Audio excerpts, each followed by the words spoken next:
ఇక్కడ ఎన్టీఆర్ భవన్ లో తెలంగాణ వ్యాప్తంగా మానాడు గురించి మీటింగ్ ఏర్పాటు చేయడం జరిగింది. పెద్దల సమక్షంలో మీటింగు తీర్మానాలు తెలంగాణలో ఏమేం చేయాలి అనేది కొన్ని తీర్మానాలు చేయడం జరిగింది. దానికి అనుగుణంగా తెలంగాణ నుంచి పెద్ద ఎత్తున మానాడుకు వెళ్ళాలి అని చెప్పి పెద్దలు పక్కి నరసింహ గారు కానీ పొలిటికల్ సభ్యులందరూ కలిసి సూచనలు ఇవ్వడం జరిగింది. అదేవిధంగా తెలంగాణలో ఎప్పుడు కూడా ఇక్కడే తెలంగాణలో పుట్టిన పార్టీ కాబట్టి తెలంగాణ నుంచి పెద్ద ఎత్తున పోవడం జరుగుతున్నది.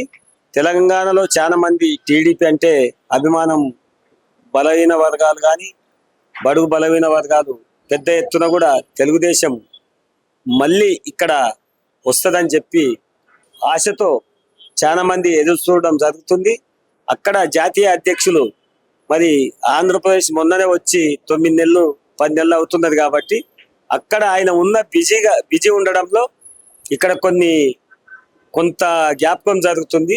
పూర్వ వైభవం తీసుకురావాలని చెప్పి తెలంగాణలో కార్యకర్తలు కానీ నాయకులు కానీ ఇదన్నీ బాబు గారి దృష్టికి తీసుకుపోవాలని చెప్పి సూచనలు ఇవ్వడం జరిగింది.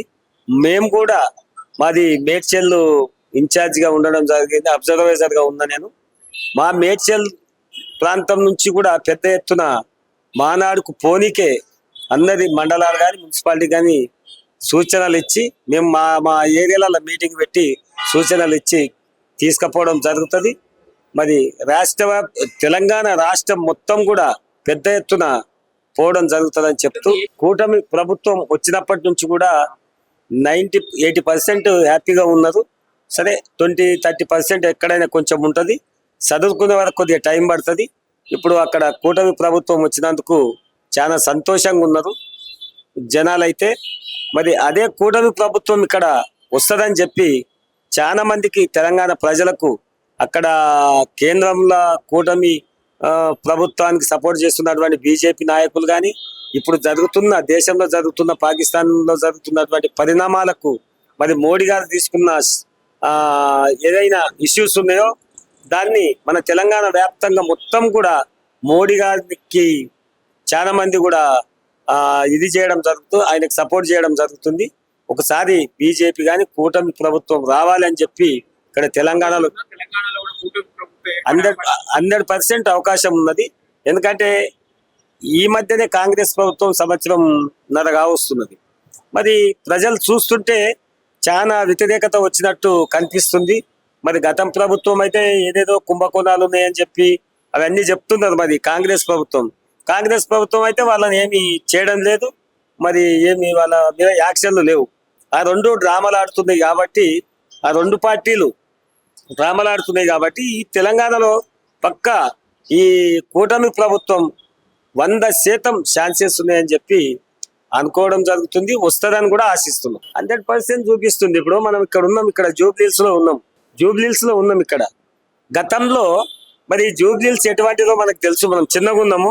మరి ఆయన విజన్ తోనే కదా ఈ జూబ్లీహిల్స్ కానీ ఇక్కడ ఈ మొత్తం హైటెక్ సిటీ కానీ ఔటర్ రింగ్ రోడ్ కానీ శంషాబాద్ ఎయిర్పోర్ట్ కానీ మరి ఇవన్నీ ఆయన మొక్క నాటేపట్టుకనే ఈ విధంగా అయ్యింది. దీన్ని ఎవరు కూడా ఆపలేదు. ఎవరు వచ్చిన ప్రభుత్వాలు కూడా ఇక్కడ సహకరించడంలో మనం ఇక్కడున్నామా విదేశాలలో ఉన్నామా కూడా తెలుస్తలేదు. వచ్చిన వాళ్ళు కూడా మనం ఒకసారి తెలంగాణకి వెళ్ళి హైదరాబాద్ చూడాలి, సైదరాబాద్ సృష్టించింది ఒక చంద్రబాబు నాయుడు. అలాగనే ఇప్పుడు ఆంధ్రప్రదేశ్ లో కూడా ఈ విధంగా మనం ఒక విజన్ తీసుకురావాలని చెప్పి ఆయన ప్రయత్నం చేయడం జరుగుతుంది. అక్కడ కూడా డెవలప్ కావాలని మనం కోరుకుంటున్నాం. మనం 90% ఇక్కడ అయిపోయినాం డెవలప్. మనం వద్దన్న మన డెవలప్ ఇక్కడ ఆగది, తెలంగాణలో ఆగది. ఆ చంద్రబాబు నాయుడు గతంలో నందమూరి తారక రామారావు గారు ఏదైతే పార్టీ స్థాపించాడో, ఏ ముహూర్తంలో స్థాపించాడో దానికి మరి చంద్రబాబు నాయుడు గారు కానీ లోకేష్ బాబు గారు కానీ ఎంతో కృషి చేస్తూ పార్టీని ముందుకు తీసుకుపోవడం జరుగుతుంది. మరి తెలంగాణ ఇంత ముందుకు పోతున్నది, ఇంతమంది నాయకులు వచ్చిన చంద్రబాబు నాయుడు చేసిన అభివృద్ధిని ఎవరు కాదనలేరు. దాన్ని దృష్టిలో పెట్టుకొని ఆంధ్రప్రదేశ్ కూడా డెవలప్ కావాలని కోరుకుంటున్నాం. ఇక్కడ కూడా ఇంకా డెవలప్ కావాలని చెప్పి మనస్ఫూర్తిగా కోరుతూ రాబోయే రోజుల్లో కూటమి ప్రభుత్వం ఇక్కడ 100% వస్తుందని ఆశిస్తున్నాం.